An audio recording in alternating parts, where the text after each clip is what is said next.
খেলার খবর থেকে বিদেশের খেলার খবর নিয়ে এই মুহূর্তে আমি মৌসুমী রয়েছি আপনাদের সঙ্গে। শুরু করছি আপনাদের প্রিয় অনুষ্ঠান খেলা আর খেলা।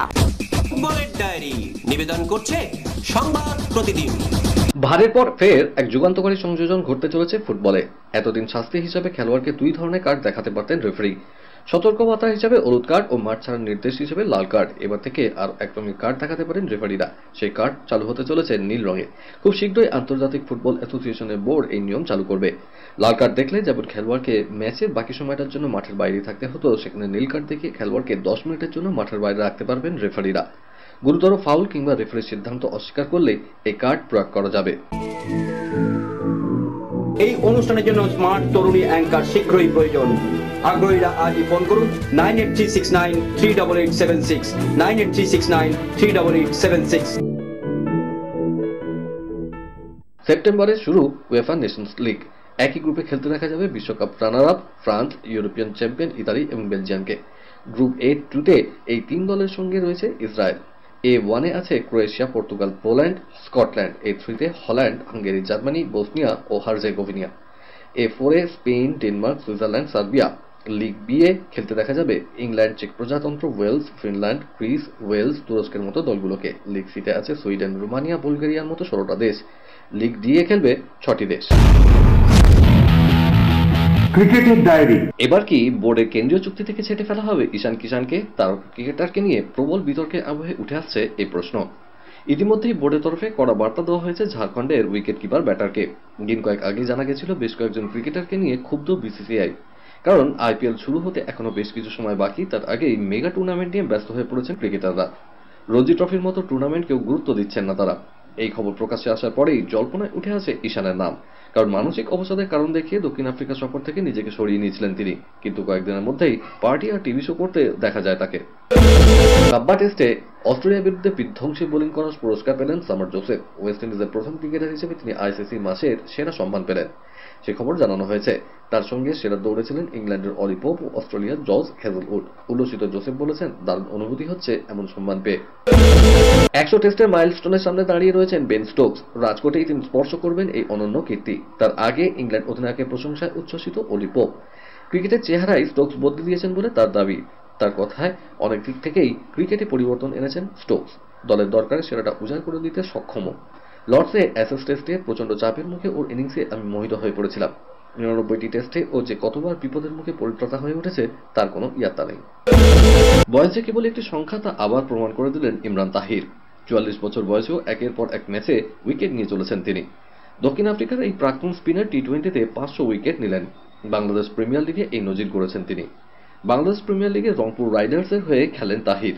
খুলনা টাইগার্সের বিরুদ্ধে ম্যাচে এই নজির গড়েছেন তিনি। ম্যাচের আগে 497 উইকেট ছিল তাহিরের। প্রথমে খুলনার অ্যালেন ফেলসকে ফেরান, তারপর আউট করেন আনামুল হক বিজয়কে। তার তৃতীয় শিকার আফিফ হোসেন শ্রুব। আফিফই তাহিরের 500তম উইকেট। পরে আরও 2টি উইকেট নেন তিনি, আউট করেন হাবিবুর রহমান ও আকবর আলীকে। ম্যাচে 4 ওভারে 26 রান দিয়ে 5 উইকেট নিয়েছেন তাহির। পাকিস্তানের ক্রিকেটে লেগেই রয়েছে ডামাডোল। এবার সমস্যায় পাকিস্তান সুপার লিগের ফ্র্যাঞ্চাইজি কোয়েটা গ্ল্যাডিয়েটার্স। প্রতিযোগিতা শুরুর 5 দিন আগে হঠাৎ নেতৃত্বে ইস্তফা দিয়েছেন দলের 8 বছরের অধিনায়ক সরফরাজ আহমেদ। 2016 সাল থেকে পিএসএল কোয়েটাকে নেতৃত্ব দিচ্ছেন সরফরাজ। এবারের প্রতিযোগিতায় তিনি খেলবেন সাধারণ ক্রিকেটার হিসাবে। অস্ট্রেলিয়ার প্রাক্তন অলরাউন্ডার সেইন ওয়াটসন দলের কোচ হওয়ার পর নেতৃত্বে ইস্তফা দিলেন সরফরাজ। কোয়েটা ফ্র্যাঞ্চাইজির মালিক নাদিম ওমর বলেছেন, সরফরাজ নেতৃত্বের দায়িত্ব থেকে বিরতি চেয়েছে। আমাদের নতুন কোচ ওয়াটসন দল কর্তৃপক্ষের সঙ্গে আলোচনা করে নতুন অধিনায়কের নাম ঘোষণা করবেন। খেলার আরো খবর রয়েছে, কিন্তু এখন সময় একটা ছোট্ট ব্রেকের। ফিরছি ব্রেকের পর, সঙ্গে থাকুন।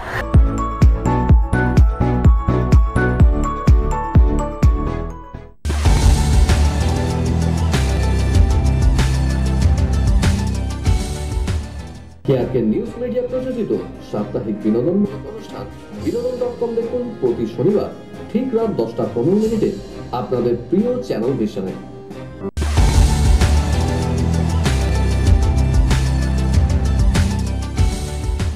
ব্রেকের পর আমি আবার হাজির খেলা আর খেলাতে।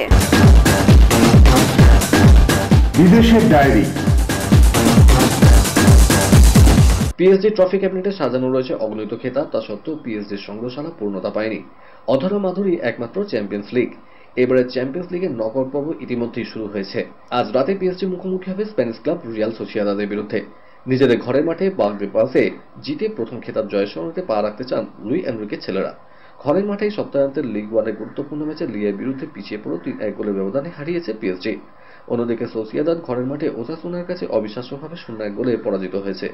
লিয়া ম্যাচের আগে একটানা 15 ম্যাচ অপরাজিত পিএসজি। লিলকে হারিয়ে 21 ম্যাচ খেলে লিগ ওয়ানে 50 পয়েন্টে রয়েছে কিলিয়ান এমবাপের ঝুলিতে। দ্বিতীয় স্থানে থাকা নিস 11 পয়েন্টে পিছিয়ে। এই আত্মবিশ্বাস নিশ্চিতভাবেই শক্তি যোগাবে চ্যাম্পিয়ন্স লিগের নকআউট পর্যায়ে। প্রি কোয়ার্টার ফাইনালে অন্য ম্যাচে আজ রাতে বায়ার্ন মিউনিখ নামছে লাজিওর বিরুদ্ধে। ইংলিশ তারকা ফুটবলার হ্যারি কেইন টটেনহ্যামে খেলে স্বপ্ন পূরণ করতে পারেননি বায়ার্নে, সেই লড়াই অপেক্ষাকৃত সহজ। বুন্দেসলিগায় ভালো ছন্দে নেই বায়ার্ন। শেষ ম্যাচে বায়ার লেভারকুসেনের কাছে 0-3 গোলে বিধ্বস্ত হতে হয়েছে তাদের। সেই ধাক্কা থেকে ঘুরে দাঁড়াতে লাজিও ম্যাচকে পাখি চোখ করছেন টমাস তুচেলের দল। চ্যাম্পিয়ন্স লিগে প্রি কোয়ার্টার ফাইনালে পিএসজি খেলতে নামছে স্পেনের রিয়াল সোসিয়েদাদের বিরুদ্ধে, কিন্তু ম্যাচ নিয়ে যত আলোচনা হচ্ছে তার থেকে 3 গুণ বেশি আলোচনা চলছে ফ্রান্স তারকা কিলিয়ান এমবাপের দলবদল নিয়ে। পিএসজি সমর্থকরা আবেগপূর্ণ বার্তা পাঠিয়েছেন এমবাপের উদ্দেশ্যে। তারা বলছেন, প্যারিসে কিলিয়ান, কিলিয়ান প্যারিসে, তোমার চুক্তি বাড়াও এমবাপে। সমর্থকদের বার্তার জবাবে ফরাসি তারকা হেসেছেন এবং বুকে হাত রেখেছেন। মোটামুটি এই চিত্র দেখা গিয়েছে পিএসজির প্র্যাকটিসে। তবে অন্য মাধ্যমের খবরে এমবাপে পিএসজি ছেড়ে রিয়াল মাদ্রিদে যাওয়াটা শুধু সময়ের অপেক্ষা, যদিও এই নিয়ে এখনো পর্যন্ত কোনো মন্তব্য করেননি ফরাসি তারকা। টুকরো খবর।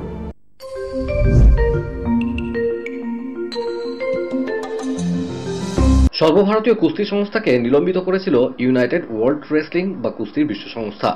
সেই শাস্তি প্রত্যাহার করে নেওয়া হলো। কোনো খেলোয়াড়ের সঙ্গে বৈষম্যমূলক আচরণ করা হবে না, এই মর্মে লিখিত প্রতিশ্রুতি পাওয়ার পরেই শাস্তি প্রত্যাহার করা হয়েছে। যথাসময়ে সংস্থার নির্বাচন না হওয়ার অন্যতম কারণ ছিল। গত বছর 23 অগস্ট সর্বভারতীয় কুস্তি সংস্থাকে নিলম্বিত করেছিল ইউডব্লিউডব্লিউ। সিদ্ধান্ত প্রত্যাহার করে সংস্থার পক্ষ থেকে বলা হয়েছে, ভারতীয় কুস্তি সংস্থা যথাসময়ে নির্বাচন করতে ব্যর্থ হওয়ায় ইউডব্লিউডব্লিউ গত বছর 23 আগস্ট অস্থায়ীভাবে নিলম্বিত করেছিল। সংস্থার ডিসিপ্লিনারি চেম্বার মনে করছে সুনির্দিষ্ট কারণে 6 মাসের শাস্তি যথেষ্ট। পরিস্থিতি পরিবর্তন হওয়ায় শাস্তি প্রত্যাহার করা হলো। প্রথমে কোপা আমেরিকা, তারপরে ফাইনালিজিমা, সবশেষে ফুটবল বিশ্বকাপ। ফুটবলের শেষ 3টি ফিফা প্রতিযোগিতা জিতেছে আর্জেন্টিনা। এবার তাদের চোখ অলিম্পিক্স সোনায়। ব্রাজিলকে হারিয়ে 2024 প্যারিস অলিম্পিক্সের যোগ্যতা অর্জন করেছে আর্জেন্টিনা। সেই দলের লিওনেল মেসিকে খেলার অনুরোধ করেছেন বন্ধু জাভিয়ার মাসচেরানো। তিনি আর্জেন্টিনার অনূর্ধ্ব 23 দলের কোচও। অলিম্পিক যোগ্যতা অর্জন পর্বে শুধুমাত্র অনূর্ধ্ব 23 ফুটবলারদের খেলাতে পেরেছিল দলগুলো, কিন্তু অলিম্পিক্সে 3 জন সিনিয়র ফুটবলার খেলানো যাবে। কোচ মাসচেরানো চাইছেন লিওনেল মেসি খেলুন। 2008 সালে অলিম্পিক্সে সোনা জিতেছিলেন মেসি। লিওর একসময় সতীর্থ মাসচেরানো বলেন, সবাই জানে লিওর সঙ্গে আমার সম্পর্ক কেমন, ও আমার খুব ভালো বন্ধু। এই অনুষ্ঠানের জন্য স্মার্ট তরুণী অ্যাঙ্কার শীঘ্রই প্রয়োজন। আগ্রহীরা আজই ফোন করুন 9836938876 9836938876। গতকাল রাতে ডেনমার্কের কোপেনহেগেনে ইংলিশ জায়ান্ট সিটি জিতেছে 3-1 গোলে। 10 মিনিটে ডি ব্রুইনা দলকে এগিয়ে দেওয়ার পর 34 মিনিটে সমতায় আনেন কোপেনহেগেন। 45 মিনিটে ফের দলকে এগিয়ে দেন সিলভা। কেভিন ডি ব্রুইন গোল করালেনও। গোল পেলেন বার্নার্ডো সিলভা এবং ফিল ফডেনরা। এফসি কোপেনহেগেনের গোলরক্ষক প্রাচীর হয়ে না দাঁড়ালে গোল হতে পারত আরও বেশি। তবু বড় জয় নিয়েই চ্যাম্পিয়ন্স লিগের শেষ 8-এর পথে অনেকটা এগিয়ে গেল ম্যানচেস্টার সিটি। কলকাতার ডায়েরি নিবেদন করছে গুডেস হসপিটাল। ক্রিকেটের 22 গজ ছেড়ে কি এবার রাজনীতির ময়দানে দেখা যাবে ভারতীয় উইকেট কিপারকে? লোকসভার আগে কি কোনো রাজনৈতিক দলে যোগ দিতে চলেছেন বাংলার তারকা? কোনো রাগঢাক না রেখেই উত্তর দিয়েছেন রমি। রাজনীতিতে যোগ দেওয়ার প্রস্তাব দিয়ে অনেক ফোনই আসে ঋদ্ধির কাছে, কিন্তু সেসব নাকি বিশেষ আমল দেন না তিনি। কারণ রাজনীতিতে কোনো আগ্রহী নেই তার, বরং নিজের স্বামীকে ভবিষ্যতে কোচ হিসাবে দেখতে চান রমি। রমির কথায় অনেক দলের তরফে এই ফোন প্রস্তাব মাঝে মধ্যেই আসে, কিন্তু ওর অন্য ক্ষেত্রে কোনো আগ্রহ নেই। ভবিষ্যতে ওকে কোচ হিসাবে দেখতে চায়, আর তরুণদের এগিয়ে নিয়ে যাওয়ার কাজ ও করতে চায়। তাছাড়া ও বেশি কথা বলতেও পছন্দ করে না।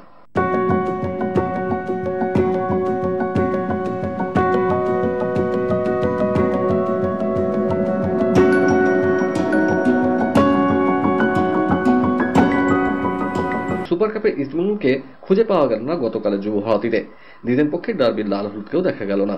ছন্ন ছাড়া ফুটবল খেলে কোয়াদ্রাতের দল হেরে গেল মুম্বাই সিটি এফসির কাছে। টানা 11 ম্যাচ অপরাজিত থাকার পর ইন্ডিয়ান সুপার লিগের শেষ ম্যাচে নর্থ ইস্ট ইউনাইটেডের কাছে হেরে গিয়েছিল ইস্ট বেঙ্গল। গতকাল ঘরের মাঠে যুব ভারতীতেও মুম্বাই সিটি এফসির কাছে 0-1 গোলের ব্যবধানে হেরে গেল কোয়াদ্রাতের দল। ক্লেটন সিলভাহীন ইস্ট বেঙ্গলকে এদিন কার্যত দিশেহারা দেখালো। মুম্বাই গোলদাতা ইকার বোরোৎসেনা। মুম্বাই হয়ে এদিনই অভিষেক হলো তার। কলকাতার ডায়েরি নিবেদন করলো গুডেস হসপিটাল। আজকের মতো এই পর্যন্তই। আগামীকাল আপনাদের সঙ্গে আবার দেখা হবে ঠিক এই সময়। এই চ্যানেলে। বাই।